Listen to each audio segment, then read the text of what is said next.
deux hommes des médias élus députés de la 9e législature, ce que la presse béninoise peut en tirer. Au terme des dernières élections législatives et au vu des résultats proclamés par la Cour constitutionnelle, la 3e législature du Parlement béninois peut voir siéger en son sein deux acteurs et pas des moindres de la presse béninoise. Il s'agit de Malick Seibou Gomina, tête de liste du bloc républicain dans la 13e circonscription électorale Djougou, est déclaré élu par la Cour constitutionnelle.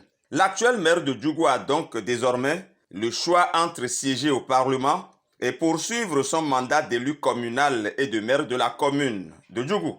Il s'agit également de Charles Toko, suppléant du ministre Samou Seibou à Dambi, dans la 8e circonscription électorale regroupant les communes de Parakou, Perere, Tchaorou et Ndali. Charles Toko siégera certainement si l'option retenue de commun accord avec le président de la République est que le ministre à Dambi poursuive ses œuvres au gouvernement.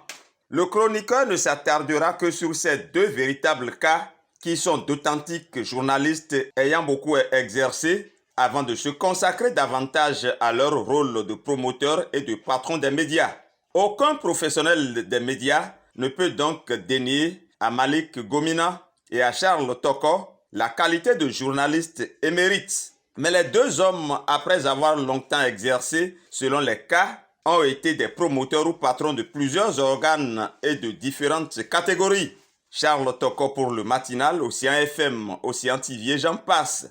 Malick Gomina pour Fraternité FM, le journal Fraternité, Canal 3 et j'en passe aussi. Les deux ont été aussi membres actifs et responsables de plusieurs associations de la presse béninoise. Malick Gomina a même été président de l'une des associations fêtières de la presse béninoise, à savoir le Conseil national du patronat de la presse et de l'audiovisuel du Bénin, CNPA. C'est dire donc que Charles Toko et Malick Gomina maîtrisent parfaitement l'environnement des médias et leurs problèmes dans notre pays. Leur présence au Parlement est donc absolument un grand atout dont nous devrions profiter au maximum. D'aucuns me diront qu'ils ne sont plus des confrères professionnels des médias, mais désormais des acteurs politiques. Qu'à cela ne tienne, leur utilité en tant que politique, mais maîtrisant parfaitement les réalités de la presse béninoise, est indiscutablement un atout. Je me souviens comme si c'était hier de tout le lobbying fait par les responsables des unions ou associations fêtières en son temps, au moment où le projet de code de l'information et de la communication était sur la table de la représentation nationale.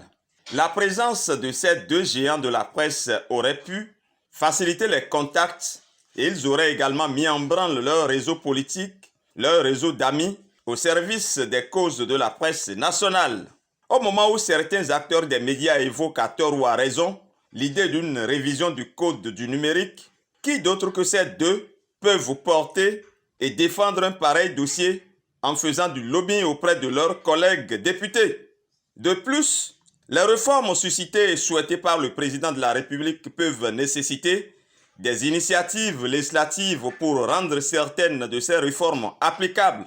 Ce que la presse béninoise peut donc tirer de la présence de ces deux baobabs de la presse au Parlement est immense. Félicitations à vous, chers aînés confrères, et soyez prêts à répondre aux sollicitations de vos confrères ou de vos ex-confrères.